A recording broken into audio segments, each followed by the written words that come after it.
Bab 980. Dusun Darmadi saat ini telah mengalami perubahan yang sangat pesat.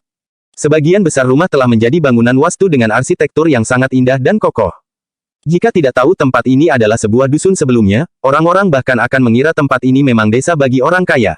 Di tengah-tengah dusun Darmadi, berdiri sebuah villa yang sangat besar. Ini adalah tempat tinggal Wira. Saat ini di ruang bawah tanah yang luas, Wira sedang duduk di kursi pemimpin. Danu berdiri di belakangnya dan ketiga istrinya duduk di kedua sisinya. Di bawah kursi pemimpinnya, ada Biantara, Hasan, Putro, Mandra, Dodi, Suryadi, Mary, Jamal, dan Putu. Dalam waktu setahun, semangat mereka semakin berkobar. Bukan hanya itu, semua orang mulai memancarkan aura yang sangat bijaksana. Meski hanya 1 tahun yang berlalu, mereka semua bekerja keras dalam setahun penuh ini. Bicarakan satu-satu saja, mulai dari jaringan mata-mata Biantara, perintah Wira. Biantara juga tidak berbasa-basi, dia langsung melapor. Jaringan mata-mata sudah sepenuhnya aktif. Pada dasarnya, seluruh wilayah besar sudah di bawah kendali kita. Selain dari wilayah besar, kita juga punya intel di Monoma, Agrel, dan bahkan kerajaan Soka. Jaringan mata-mata Biantara telah berkembang pesat dalam waktu 1 tahun. Kini organisasi itu sudah menjadi sebuah sistem yang terorganisir. Di bawah kepemimpinan Biantara, informasi terus mengalir dengan lancar dan memberikan umpan balik yang konsisten. Wira mengangguk puas mendengar hal tersebut.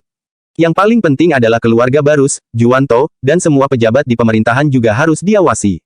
Jangan sampai ada informasi yang terlewatkan, mengerti? Mendengar perintah Wira, Biantara mengangguk. Tuan tenang saja. Selesai membahas masalah jaringan mata-mata, Wira menatap ke arah Hasan. Wira telah menyerahkan teknik tinju militer milik Dirga padanya. Pada dasarnya, Hasan memang merupakan pasukan Dirga. Dirga juga pasti akan merasa senang jika melihat Hasan bisa mempelajari teknik ini. Pengawal rahasia sudah dibina dengan pasukan Zirah Hitam sebagai pemimpinnya, jumlah mereka ada ratusan orang. 100 orang ini adalah ahli yang hebat. Meski tidak berani mengatakan mereka adalah yang terhebat, setidaknya pesilat biasanya tidak akan bisa menang melawan mereka. Wira juga tidak melewatkan pemantauan dalam pelatihan rahasia Hasan. Meski peran mereka terlihat kecil saat ini, begitu ada kekacauan yang terjadi, mereka semua adalah pasukan yang sangat tangguh. Terutama jika harus menjalankan misi yang sulit, pasukan ini adalah kandidat yang paling cocok. Bagus sekali, ujar Wira dengan puas. Selanjutnya, dia melihat ke arah Mary. Mary tidak berbicara, dia membiarkan Putu yang melapor. Tuan, perampok di 3 provinsi itu sudah dikumpulkan, semuanya berada di bawah kepemimpinan Ngarai Naga Biru. Totalnya ada 40.000 orang. Meski 40.000 orang itu tersebar di berbagai penjuru, mereka tetap akan bisa berkumpul dalam waktu singkat hanya dengan 1 perintah. Bukan hanya itu, sesuai perintah Tuan Wira, kami sudah mulai mengajari mereka strategi perang. Kalau benar-benar harus berperang, mereka bukan lagi perampok biasa. Pasukan yang dilatih Putu ini adalah pasukan besar. Jumlah 40.000 orang mungkin terlihat sedikit, tetapi sudah cukup untuk memastikan keamanan mereka sendiri. Apalagi, 40.000 pasukan Putu tidak akan kalah jika harus berhadapan dengan ratusan ribu pasukan. Sebab, Wira masih punya Suryadi. Paman, bagaimana keadaan di tempatmu? Tanya Wira. Suryadi langsung melapor. Dalam setahun ini, kita sudah menghabiskan banyak uang untuk membuat semua senjata yang diperlukan. Selain dari pedang dan panah yang ditempa sesuai dengan keterampilan pembuatan pedang Treksa, masih ada zirah dan perlengkapan lainnya yang cukup untuk 40.000 orang.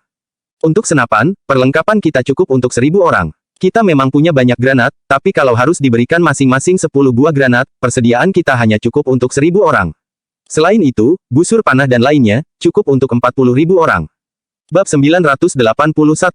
Wira merasa sangat gembira. Dia menghasilkan begitu banyak uang memang untuk memperkuat pasukannya. Kini, pasukannya yang terdiri dari 40.000 orang tidak mungkin kalah dari pasukan manapun. Adapun pistol dan granat itu, keduanya bukan berasal dari dunia ini, tentu saja cukup untuk mereka gunakan karena sudah diproduksi begitu banyak. Begitu pertempuran dimulai, semua orang mungkin akan tercengang melihat kehebatan kedua senjata itu. Bagus sekali. Seusai berbicara, Wira menatap ketiga wanita itu. Mereka masing-masing bertanggung jawab atas bisnis di suatu provinsi. Ulan bertanggung jawab atas markas di Provinsi Lowala sehingga bebannya tentu lebih besar. Dia bukan hanya harus memastikan bisnis berjalan dengan lancar, tetapi juga mengirimkan barang yang cukup ke Provinsi Yolas dan Provinsi Artana. Semuanya aman-aman saja, penjualan berjalan lancar seperti biasa, ucap Wulan. Dian turut berkata, Provinsi Artana juga sama, bisnis kita sudah memonopoli wilayah mereka. Baik produk kita, produk lokal, ataupun produk asing, semua ada di tangan kita. Dewina juga berujar, keadaan di Provinsi Yolas juga begitu. Tapi, karena terjadi banjir di awal tahun, sepertiga pendapatan digunakan untuk bantuan bencana. Hanya saja, semua sudah berangsur pulih sekarang. Mendengar ini, Wira merasa sangat puas. Dia menyahut. Kalian memang hebat. Kini, Dusun Darmadi sudah setara dengan keluarga kaya manapun. Kalau terjadi kekacauan, Dusun Darmadi tetap akan aman. Saat ini, Biantara tiba-tiba melaporkan, "Tuan, ada berita rahasia dari Kerajaan Agrel." Katanya, Ibu Suri sakit parah dan belum diketahui penyakitnya sampai sekarang. Begitu ucapan ini dilontarkan, Wira termangu sejenak sebelum membalas. Mungkin pangeran di sana sudah nggak sabar untuk merebut tahta. Atau Ibu Suri yang sedang memancing umpan. Kalian harus terus mengawasinya. Biantara pun mengiyakan. Wira selalu berwaspada dari Kerajaan Agrel. Senia memang tidak melawan dirinya, tetapi melawan seluruh Kerajaan Nuala. Mereka sedang menunggu peluang, lebih tepatnya menunggu terjadinya perselisihan internal di Kerajaan Nuala.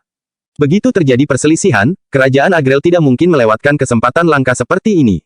Lagi pula, mereka memang sudah lama mengincar Kerajaan Nuala. Kerajaan Nuala memiliki letak geografis terbaik, wilayah yang tak terbatas, tanah yang subur, sumber daya mineral yang kaya. Jelas, negara perbatasan lain tidak bisa dibandingkan dengan semua aspek ini.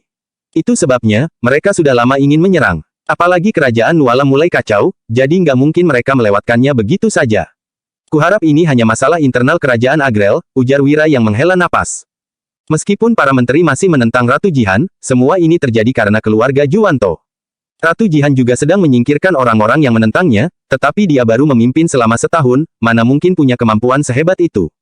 Hanya saja, Ratu Jihan tidak terburu-buru. Bagaimanapun, makin lama, dia akan makin diuntungkan. Jika bisa ditunda sampai 10 atau 20 tahun, dunia akan bersatu kembali setelah raja baru naik tahta, tidak ada terjadi masalah apapun lagi. Namun, ini hanya pemikiran Ratu Jihan. Keluarga Juwanto tidak mungkin memberinya waktu selama itu. Saat ini, di kediaman keluarga Juwanto, Kumar sedang duduk di ruang kerjanya dengan mata terpejam. Tangannya mengetuk meja, seperti sedang menunggu sesuatu yang penting dengan sabar. Bab 982. Tidak berselang lama, Kumar memicingkan matanya. Terlihat harapan pada sorot matanya. Baru-baru ini, seorang bawahan masuk dengan membawa seekor merpati. Kumar segera mengambil merpati tersebut, lalu tersenyum. Dia berucap dengan tidak acuh dan raut wajah dingin. Akhirnya datang juga. Kalau begitu, jangan harap dunia ini bisa damai, terutama Wira. Kebencian Kumar terhadap Wira sangatlah besar. Dia akhirnya tahu siapa orang yang telah membantu Jihan. Ternyata, semua ini adalah ide Wira. Begitu mengetahui masalah ini, Kumar sangat murka. Hanya saja, dia tidak punya cara untuk melawan Wira waktu itu sehingga hanya bisa menahan diri. Selama setahun ini, Kumar tidak menganggur begitu saja. Setelah mencari bantuan sana-sini, dia pun menemukan cara untuk melawan. Mulai hari ini, jangan harap Kerajaan Nuala bisa tenang. Perkataan Kumar ini membuat kedua putranya tertegun sesaat. Sesaat kemudian, salah satunya baru bertanya. Ayah, kenapa mau menyerang Wira? Bukankah target mereka seharusnya adalah Ratu? Mengapa tiba-tiba berhubungan dengan Wira? Kumar yang mendengar pertanyaan ini pun mendengus dingin dan menjawab. Yahya dianugerahkan ketiga provinsi itu karena usul Wira. Begitu ucapan ini dilontarkan, kedua kakak beradik itu pun termangu. Apa? Ternyata Wira pelakunya. Dasar brengsek. Keduanya sangat murka saat mengetahui kebenaran ini. Perbuatan Wira telah menunda rencana yang telah mereka susun dengan susah payah. Jadi, tidak heran jika mereka murka. Ayah, jadi apa rencanamu sekarang? Langsung bunuh saja dia, semua akan beres. Ketika mendengar perkataan kedua kakak beradik ini, Kumar pun tergelak dan menggelengkan kepala. Kalau semudah itu, mana mungkin aku menunggu begitu lama? Kalian harus ingat, membunuh orang gampang, tapi menyelesaikan masalah sulit. Kalau bisa keduanya, itu baru yang paling efektif. Kalian harus tahu, nyawa pria ini sangat bernilai. Jelas Kumar. Sesudah mendengar penjelasan ini, kedua kakak beradik itu pun merasa agak bingung. Mereka tidak mengerti maksud Kumar. Sudahlah, kalian lihat saja nanti, ucap Kumar. Di sebuah jalanan di Provinsi Yolas, Rabo yang merupakan tentara tua pasukan Zirah Hitam memimpin sekelompok orang mengirim barang. Kereta ini dipenuhi parfum, gula kristal, perlengkapan menstruasi, dan berbagai daging bakso. Salah seorang anak buah mendesah dan berkata, Kak Rabo, mudah sekali untuk mengangkut barang sekarang. Kita nggak bertemu masalah apapun sepanjang perjalanan. Semuanya sangat lancar. Bab 983. Wajah Rabo dipenuhi senyuman saat mendengar ini dia mengangguk sembari menyahut. Hehe, kamu benar. Semua ini berkat Kak Wira. Setiap kali mengungkit Wira ekspresi Rabo akan dipenuhi kekaguman. Dia memuji, Kak Wira punya pemikiran ke depan semua bandit di sini telah ditaklukkan olehnya, makanya semuanya aman. Anak buah di samping pun mengangguk lalu berkata. Benar, tapi bakso ini terlalu wangi aku sampai ngiler karena aromanya. Hehe, kamu belum pernah coba, ya. Bakso sapi buatan Kak Wira benar-benar lezat. Timpal Rabo. Ketika beberapa orang ini asyik mengobrol, tiba-tiba terdengar suara langkah kaki yang terburu-buru dari kejauhan selanjutnya. Rabo dan anak buahnya sontak dikepung oleh bandit berpakaian hitam dan bertopeng, sampai tidak ada jalan keluar. Rabo dan lainnya seketika tampak murung. Mereka memasang kuda-kuda, juga mengelilingi barang bawaan agar tidak dirampok oleh para bandit ini. Saat ini, seorang bandit yang memimpin tiba-tiba mengangkat golok di tangan untuk menunjuk Rabo. Dia mengancam, gunung ini adalah wilayahku. Kalau ingin lewat, tinggalkan barang kalian di sini. Ekspresi Rabo dipenuhi amarah. Dia menatap bandit itu sambil membentak. Kamu tahu siapa kami? Berani sekali kamu ingin merampok kami. Para bandit di jalanan ini telah ditundukkan oleh Wira. Apakah bandit-bandit ini bodoh? Berani sekali mereka menghalangi pengangkutan barang dari Wira. Bandit yang memimpin sontak tergelak. Kemudian, dia membalas dengan nada mengejek. Justru aku merampok karena tahu siapa kalian. Rabo sungguh geram. Dia segera berteriak. Suruh bos kalian keluar. Aku mau bertemu dengannya. Begitu mendengar teriakan ini, bandit yang memimpin itu tertawa terbahak-bahak. Dia melambaikan tangannya ke anak buah di belakang, lalu memerintahkan. Bawa dia kemari. Baik, bos. Dalam sekejap, sekelompok anak buah itu mengangkat keluar seorang pria dengan wajah babak belur. Mereka langsung melemparkan pria itu ke depan pemimpin bandit. Si pemimpin pun menginjak perut pria itu, lalu mencemooh. Kamu ingin bertemu dengannya, kan? Ini orangnya. Jantung Rabo sontak berdetak kencang saat melihat situasi ini. Bukankah ini bandit yang bekerja sama dengan Wira? Mengapa dihajar sampai seperti ini? Sekelompok orang ini pasti telah menyanderanya. Besar sekali nyali orang-orang ini. Mereka benar-benar cari mati. Tatapan Rabo dipenuhi amarah. Dia memelototi sekelompok bandit itu dengan kesal. Sementara itu, bos bandit yang sudah sekarat itu berseru dengan lemas. Cepat kabur. Semua bawahanku telah mati. Orang-orang ini ingin melawan Tuan Wira, kabur. Sebelum selesai berbicara, bos bandit itu sudah ditikam di bagian perut sampai darah menciprat kemana-mana. Kemudian, pemimpin bandit yang mengambil alih wilayah itu pun berucap dengan jengkel. Cerewet sekali. Setelah membunuh bos itu, si pemimpin bandit terkekeh-kekeh sinis. Dia menatap Rabo dan lainnya sambil berkata. Yang dia bilang benar, kami datang untuk melawan Wira. Kalau kalian meninggalkan barang-barang itu, aku mungkin akan membiarkan kalian mati dengan jasad utuh. Rabo menggenggam golok di tangannya dengan erat. Dia berseru. Serang mereka, bunuh bajingan-bajingan ini. Sesudah melontarkan kalimat singkat itu, Rabo langsung memimpin anak buahnya untuk menerjang ke depan. Sayangnya, pihak lawan terlalu kuat sampai-sampai Rabo dan lainnya terus dipukul mundur. Melihat situasi ini, para anak buah segera mengelilingi Rabo untuk melindunginya.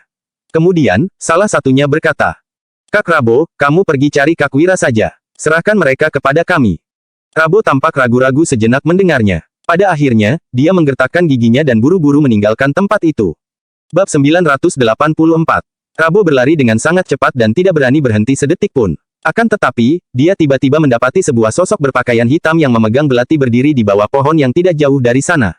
Tatapan sosok itu tertuju lekat-lekat pada Rabo. Begitu melihatnya, wajah Rabo menjadi makin suram. Dia tanpa sadar menggenggam golok dengan makin erat, lalu berseru sambil menyerbu ke arah pria itu. Semua orang yang berani menghalangiku akan mati. Sekujur tubuh Rabo seolah-olah dipenuhi energi yang tiada habisnya. Niat membunuhnya bergejolak hebat, langkah kakinya pun menjadi makin cepat. Pria di bawah pohon itu malah mendengus dingin, lalu mengangkat alis dan berucap. Kamu bahkan nggak tahu kemampuan sendiri, berani sekali menantangku. Pria itu sontak berjinjit dan meloncat. Tangannya yang memegang belati diarahkan kepada Rabo. Dia menerjang dengan cepat. Begitu terlihat kilatan dingin, mata Rabo seketika terbelalak. Dia merasakan hawa dingin di lehernya. Sebelum sempat melawan, dia sudah terjatuh ke tanah dan tewas. Pria itu melirik Rabo dengan dingin. Kemudian, dia menyimpan belatinya dan meninggalkan tempat itu tanpa menoleh sekalipun. Pada saat yang sama, anak buah Rabo juga mulai kalah. Beberapa yang terluka parah berusaha untuk bertahan. Mereka memegang kaki pemimpin bandit itu, mencoba untuk menghalanginya mengambil barang-barang mereka. Namun, pemimpin itu mendengus dingin dan langsung menendang mereka hingga terhempas jauh. Beberapa bandit juga mengayunkan golok untuk melenyapkan semua anak buah Rabo. Angin dingin berembus dan membawa aroma wangi. Pemimpin itu menarik napas dalam-dalam, lalu mendekati kereta tersebut untuk memeriksa. Bos, itu barang-barangnya, tanya salah satu bawahan. Iya, pemimpin itu tersenyum sinis, lalu menepuk-nepuk kereta itu dan menginstruksi. Ayo, saatnya menyerahkan barang-barang ini. Saat ini, orang-orang di Dusun Darmadi masih belum mengetahui apapun. Keesokan harinya, Dewina menerima surat yang dibawa Merpati. Surat itu dikirimkan oleh veteran pasukan Zirah Hitam yang berjaga di Provinsi Yolas. Masing-masing dari mereka bertanggung jawab atas bisnis suatu provinsi. Mereka tentu merasa cemas karena barang masih belum tiba, padahal sudah terlambat 2 hari dari yang dijadwalkan. Dewina terkejut saat mendapatkan surat tersebut. Dia bergumam. Barang belum sampai, kenapa bisa begini? Dewina merasa agak heran. Orang yang bertanggung jawab atas pengiriman kali ini adalah Rabo. Rabo sudah melakukan pengangkutan berkali-kali sehingga mengenal jalan dengan baik, jadi tidak mungkin tertunda sampai selama ini. Dewina tidak berpikir terlalu jauh. Dia hanya mengira Rabo memang terlambat.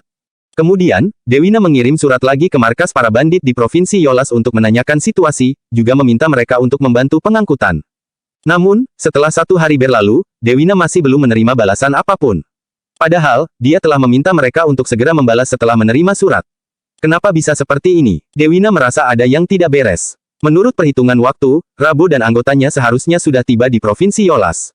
Mereka sudah terlambat 3 hari dari waktu yang ditetapkan. Dewina bergegas mencari Wira untuk memberitahukan masalah ini. Wira yang terkejut pun bertanya. 3 hari. Sudah terlambat 3 hari. Benar. Kemarin, aku mendapat surat yang mengatakan barang belum tiba. Aku kira ada masalah di perjalanan, makanya menyuruh bandit Provinsi Yolas untuk membantu, jelas Dewina. Bab 985. Aku juga menyuruh para bandit segera membalas pesanku, tapi, nggak ada balasan apa-apa, lanjut Dewina. Mendengar ini, Wira pun mengernyit. Wajar jika terlambat 1 hari, tapi jika 3 hari. Benar-benar tidak masuk akal. Setiap kali pengangkutan, Wira selalu berpesan pada mereka untuk tidak terburu-buru, yang penting selamat. Bagaimanapun, mereka adalah veteran pasukan Zirah Hitam dan jarak yang harus ditempuh sangatlah jauh. Tidak masalah kalau tertunda sehari. Selain itu, para veteran yang melakukan pengangkutan selalu berangkat 5 hari lebih awal. Dengan kata lain, Rabu dan lainnya sudah terlambat 8 hari. Ada yang tidak beres.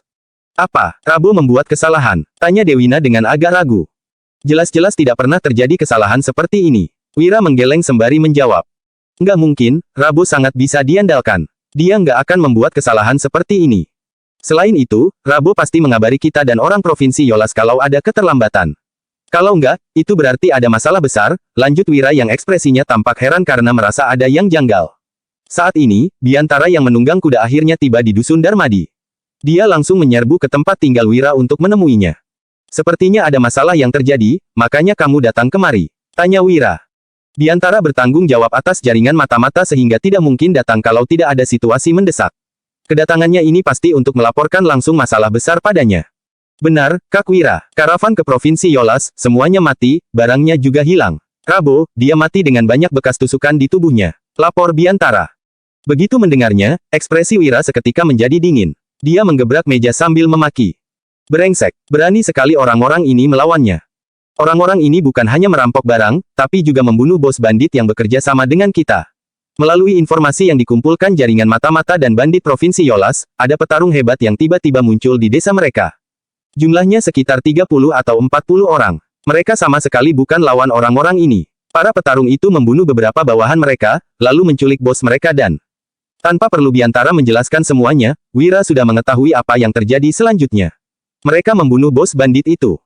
Hebat sekali kekuatan tempur orang-orang ini. Meskipun para bandit nggak terlalu jago bertarung, setidaknya mereka punya ratusan orang di markas. Puluhan orang ini mampu melawan ratusan orang, jelas bukan orang biasa, sahut Wira sambil memicingkan matanya. Dewina yang mendengarnya pun tidak bisa menahan diri untuk bertanya. Suamiku, siapa orang yang melakukan semua ini? Wira menimpali. Di seluruh kerajaan Nuala, yang punya kemampuan seperti ini hanya Ratu, keluarga Barus, dan keluarga Juwanto. Biantara mengangguk dan berkata, Kak Wira, menurut informasi yang ada, pelakunya 50% adalah keluarga Juwanto. Wira bertanya, apa ada buktinya? Biantara membalas, belum ada. Meskipun orang-orang kita telah menyusup ke keluarga Juwanto, banyak rahasia yang nggak bisa diakses. Bagaimanapun, nggak mudah untuk mengorek rahasia dari pemimpin keluarga Juwanto. Ditambah lagi semua anggota keluarga sangat berwaspada, jadi banyak yang belum kita ketahui.